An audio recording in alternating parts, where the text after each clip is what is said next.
wabarakatuh. Pada kesempatan kali ini kita akan bahas dasar-dasar statistika yang perlu teman-teman ketahui sebelum teman-teman mempelajari materi statistika deskriptif maupun nanti statistika diferensial. Yang pertama, perlu teman-teman ketahui kenapa sih kok teman-teman harus belajar statistika. Jadi, statistika itu penting karena pada hari ini di dunia informasi dan banyak sekali informasi saat ini yang ditentukan secara matematis dengan bantuan statistik. Nah, untuk lebih spesifik, dalam memahami peran statistik dalam hidup kita, berikut adalah contoh beberapa peran statistik dalam kehidupan kita. Yang pertama, cuaca. Untuk mengetahui prediksi cuaca, biasanya komputer akan membangun sebuah model statistik dari data cuaca sebelumnya. Nah, dari data-data ini kemudian akan terbentuklah sebuah model statistik. Nah, dari model statistik ini nanti akan bisa kita gunakan untuk memprediksi cuaca yang akan datang. Yang berikutnya dalam bidang penelitian. Dalam bidang penelitian, statistika mempunyai peran yang sangat penting. Karena statistika ini digunakan untuk mengumpulkan data, menyajikan data, menginterpretasikan atau menggeneralisasikan, dan sebagai dasar dalam pengambilan keputusan. Kemudian dalam pasar saham, peran statistik sangat penting karena statistik merupakan dasar atau kunci bagaimana pedagang atau investor akan mengambil keputusan. Berikutnya yaitu dalam studi medis. Dalam hal medis, statistik digunakan ilmuwan untuk menguji tingkat keefektifan dari sebuah obat misalnya.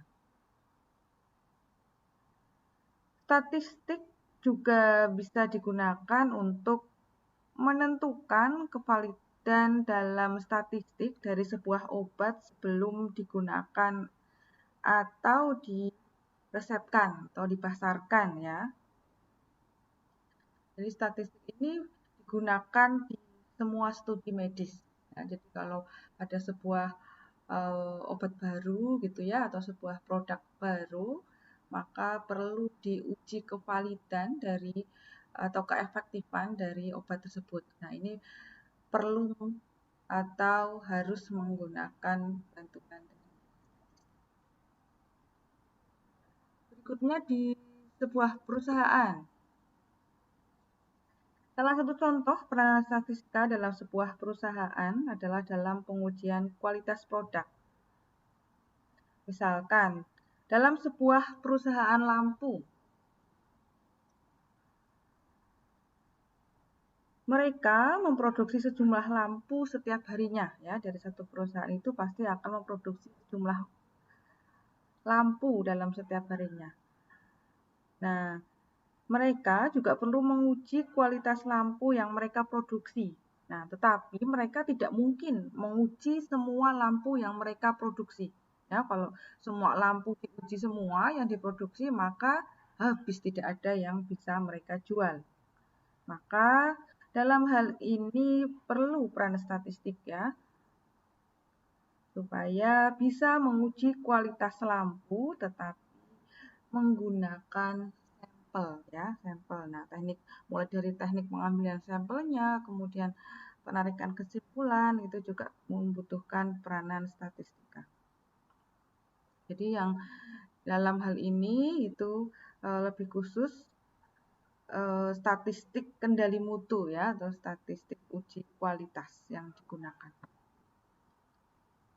Kemudian berikutnya dalam yang transportasi, misalnya data jumlah kecelakaan, jumlah kendaraan yang melintas setiap menit, data jumlah mobil, dan lain-lain yang bisa digunakan sebagai dasar pengambilan kebijakan oleh pemerintah.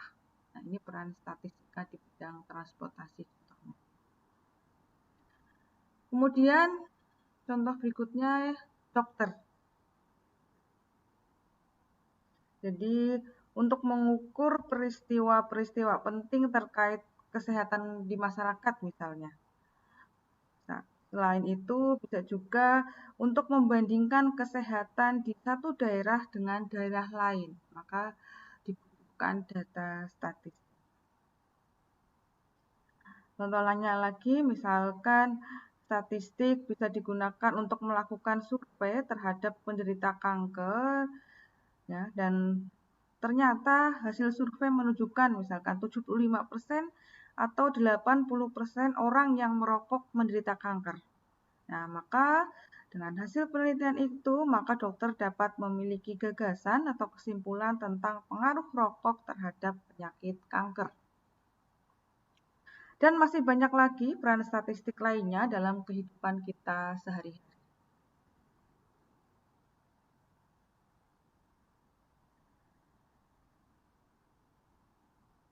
Selanjutnya yaitu definisi statistika.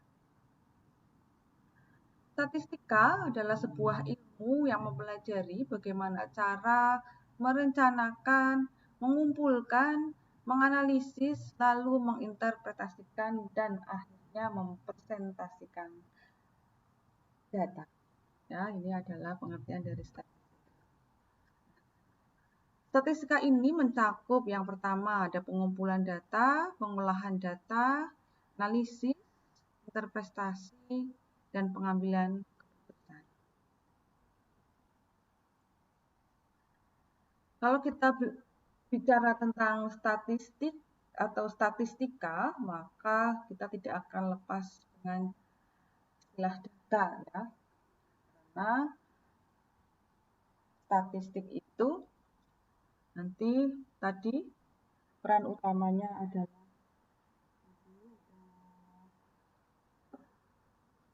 ya, ada 5, pengumpulan data, pengolahan data, yang analisisnya juga ini data nanti yang dianalisis. Interpretasinya juga interpretasi dari hasil analisis data. Nah, teman-teman juga perlu memahami apa itu data. Ya, nah, data adalah kumpulan informasi yang diperoleh dengan cara pengamatan, penghitungan, atau mengukur, dan respons. Ya, terkait dengan jenis-jenis data, nanti akan kita bahas di pertemuan berikutnya. Selanjutnya yang perlu teman-teman ketahui juga yang sangat penting dalam statistika yaitu populasi dan sampel.